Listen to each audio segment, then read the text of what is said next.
Video games is a fun hobby, but can you really go too far with the hobby and become addicted? In short, yes. Video games can be addictive if you let it. But the good news is, only a small 3 to 4% of people who play video games are addicted. So hit that subscribe button, enable notifications to stay updated when I post new videos, and let's find out together how video games are designed to get you hooked.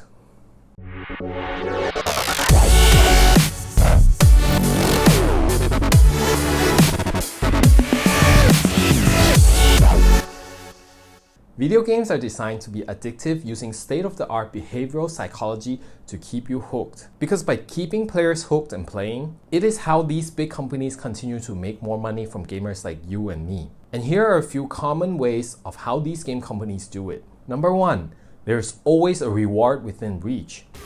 Good video games are designed so that we are rewarded with something for playing. And when being rewarded, this conditions your brain to release a hormone called dopamine that makes you feel good and excited from accomplishing something and want to do it again. Take World of Warcraft for example. When you complete a dungeon, you're rewarded with a random guaranteed loot which will either improve your character or not. If so, you will be happy and go for the next difficulty level for better loot. And if not, you will try again, which brings us to the next point. That games are designed so that players will always feel that they have accomplished something. Do you remember the last time you tried something new and accomplished the task? You felt good, right? This is also due to dopamine that I mentioned in number 1. If games were too difficult or do not give you any sense of achieving something, then players inevitably will give up and stop playing. And not only that, with gamer trophy achievement systems, gamers can now show off to the world that they've accomplished something magnificent in the game, and this reinforces that sense of achievement that they're given. Number 3, making video games free to play. When developers make their game free to play, they are removing barriers of entry to try their games. Doing so gives them access to a wider range of players and getting the attention of gamers who like their games. And when they do, there is usually some sort of monetization mechanics that will require the player to invest either more playtime or real money. I know it sucks, but that's just how games are designed. This will then lead us to our next point, which is number 4, that making gamers feel obligated to play after investing in the game. Most free-to-play games will usually have in-game purchases that help speed up a game's progress or help make the game easier to play. And once a gamer starts spending enough time and or money on the game, it makes it slightly more difficult for the gamer to move on without feeling guilty. As for games that require you to buy before you play, they are also not exempt. You are also investing money, which sort of makes you feel obligated to play. I mean, how many of us here have games that we haven't opened and are still sitting there in our collection? Do you agree? Please let me know in the comments below.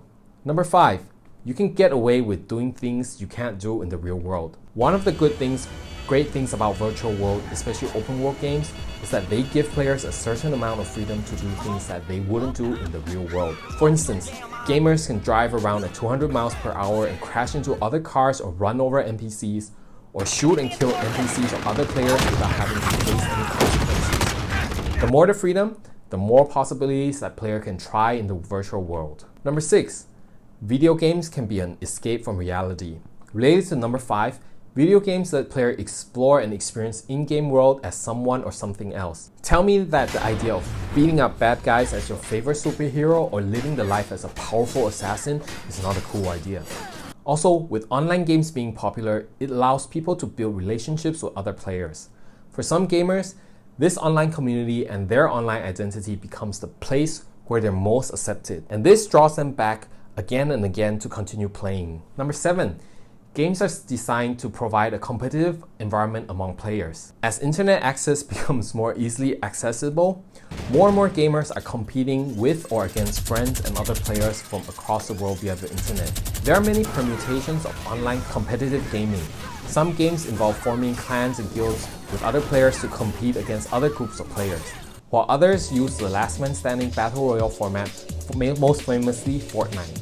So players will keep trying to climb up the leaderboards to gain bragging rights over friends. And last but not least, number 8. Aside from mechanics designed to encourage gamers to keep playing, sometimes new ideas introduced in video games or the story narrative are just simply fun. Remember back in 1997 when Final Fantasy VII was introduced?